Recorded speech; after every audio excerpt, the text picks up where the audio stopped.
I honestly can't believe this. I have tomatoes growing in the greenhouse in December. Now, in an ordinary year, I would have had all of the tomatoes cleared out of here. I would have had my greenhouse a lot tidier. But I'll be honest, since we started the process of buying the new house, and that was in the middle of September, I've almost been unconsciously reluctant to even come back here into the back garden. It's almost like I feel a little bit, betrayal when I'm leaving it. But I'm out here today and clearing up the greenhouse and also having a think about what I want to bring to the new house. And I'll get to a little bit more of an update a bit later. But I think that a lot of us will have a move at some point in our lives and we'll want to take aspects of the garden with us. And so I'm going to go through some of the do's and don'ts of what I know and hopefully help you for any moves that you might make yourself in the future.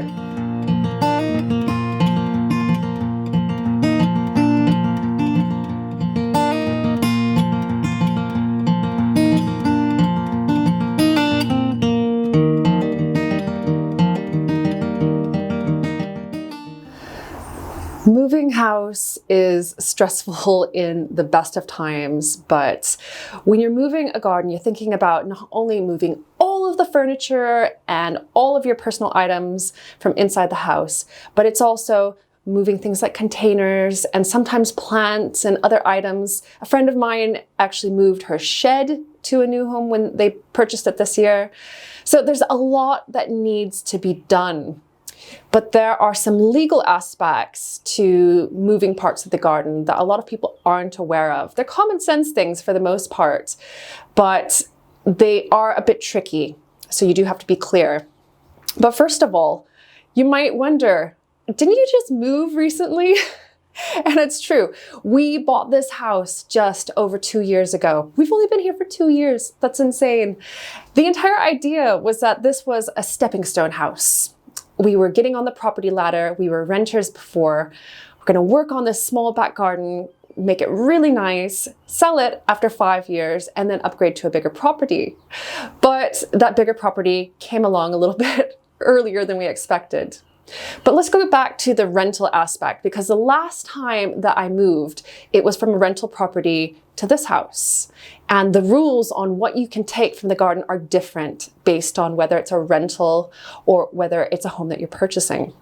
Now, first off, if you have anything agreed to with your landlord in a rental, make sure to get it on paper as well, because it's all going to be about getting your deposit back at the end. And sometimes deposits are very hefty.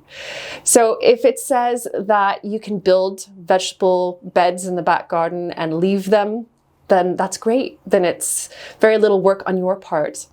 But it could very well be that your lease says that you need to return the property in the exact same state as when you moved in.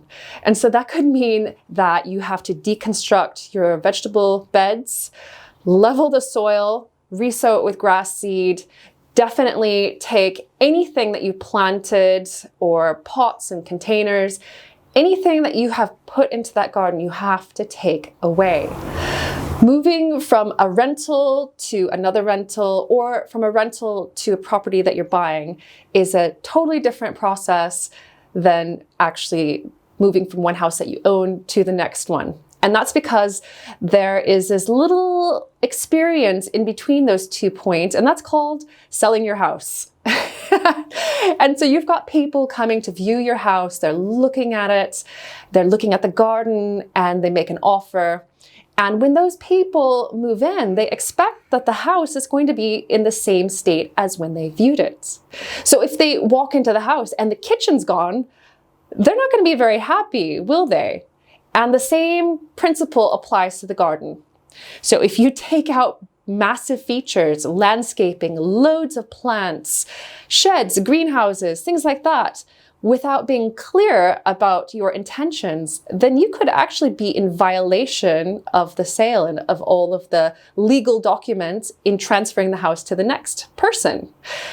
And so you want to stay out of legal problems. So what you should really think about is about transportability. In the house, things that you would take away are things that you can lift up and move. They could be heavy furniture, of course. They could be clothing and personal effects. So if you can take it off the wall, if you can lift it up, if you can cart it away, it's not fixed to the actual property, then it's most likely something that is yours and that you're going to be taking away. In the garden, it's the same.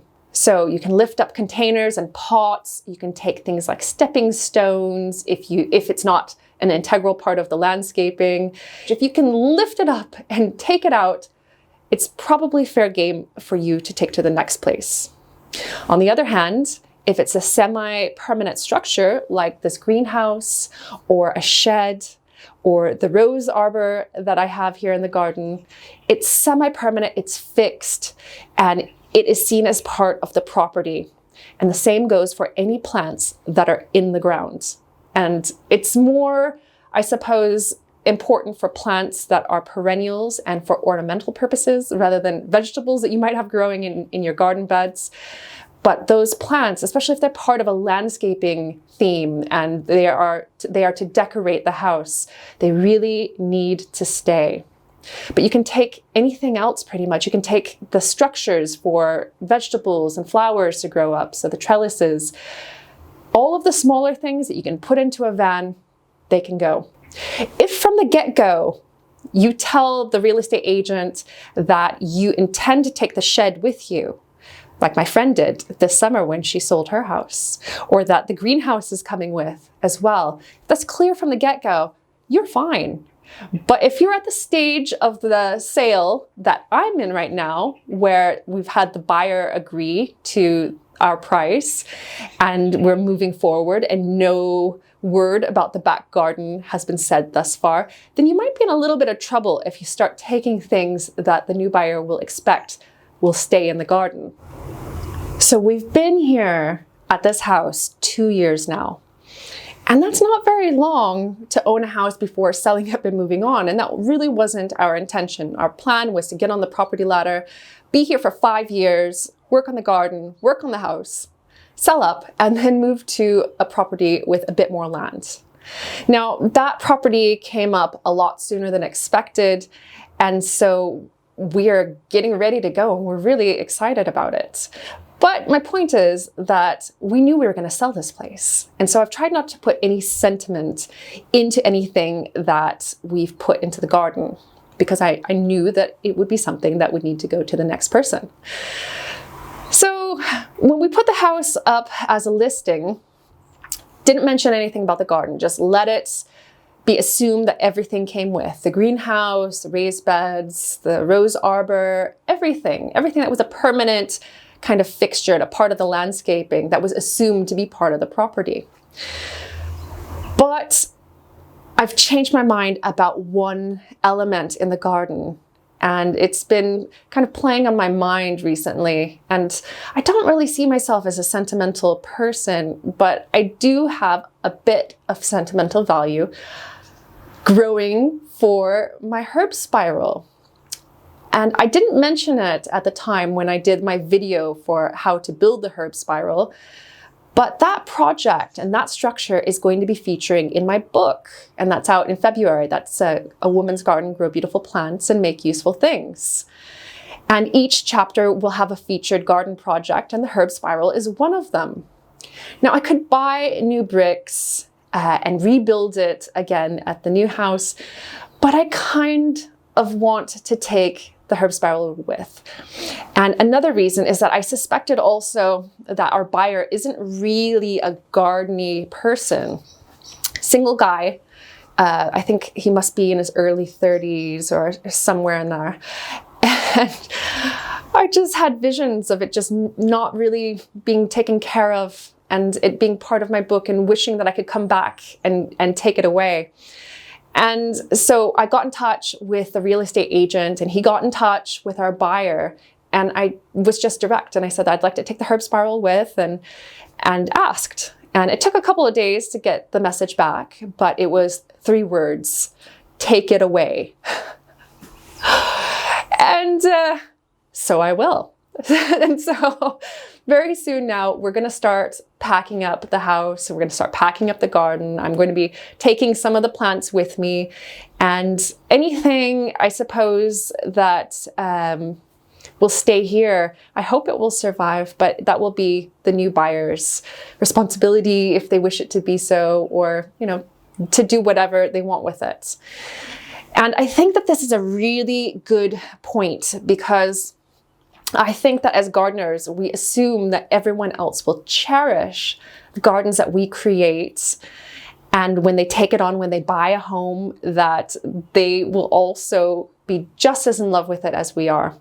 And that's not the case. And I have another friend who has invested, or had invested, thousands into her previous home, sold it, left all the plants there, even though they had sentimental value, thinking that the new owner would love them, and then drove past the house shortly after, and it had been cleared. Everything was gone. All of those plants. Absolutely heartbreaking.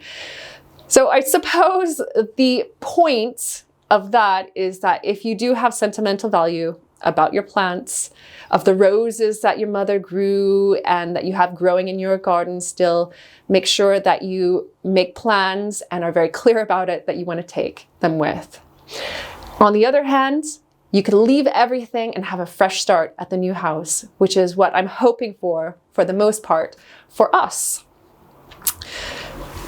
Update on the new house. It has taken a lot longer to organize than this house, and we're in a chain, so we've got a buyer buying this house, and then we're moving into a house that's empty, thankfully. And but we're getting to the point now where the survey is being done on our house, where it was done yesterday, and so we're moving in the right direction, and we hope to be able to move in next month. And it will be at that time, once we exchange keys, that I'll show you the property, because I don't want to jinx it or anything like that. But it's a lot larger than this space, and it's in a quieter part of the island as well. And very, very much looking forward to that. If you have a beautiful landscaped garden, it is very likely that your buyer wants it too. Even if they have no gardening experience, even if they have no idea what each of the plants is, it's a feature that makes the house look beautiful. And so you might not be able to take plants, even if you really, really want to. And so your other option in that case is to propagate some of those perennials, and you can create new plants for free using stem cuttings and root division. And then that way you take a part of that plant to create a new plant, but you leave the original pretty much in its place. And that was my idea recently with the video on propagating my Cape gooseberry. Not only bringing it into spring because it won't survive the winter, but also just taking a plant with me to the next house that I was growing here. Well, this has been my 2 cents on moving a garden when you're moving house, but I'm sure I've missed some points and you might have something else to add. So do leave me a comment down below and let me know what you think and what you would assume as either a buyer or seller as to what would remain in the garden. And then lastly, before I go, I want to let you know of a promotion that I'm running until the end of the month. So I've mentioned in this video already my book, A Woman's Garden. It's going to be out in 2 months. Can't even believe it. And it's for sale right now. It's on pre-order through lots and lots and lots of different online retailers around the world. And I'm running a promotion. So if you pre-order my book until December 31st and email me a photo or screenshot of your order confirmation page, I'll send you my natural soap making guide. It's an ebook, 68-page ebook for free. So if you're interested in learning to make natural soap and you'd like to get that gift, please send me your confirmation screen by the end of the month. And then after that, that guide will only be for sale. Thank you so much for watching, and I'll see you next time here on Lovely Greens. Bye for now. One last thing before you go. If you enjoyed this video, please give it a thumbs up And if you haven't subscribed already, please subscribe to Lovely Greens and click that little bell icon so that you get notifications for when new videos are out.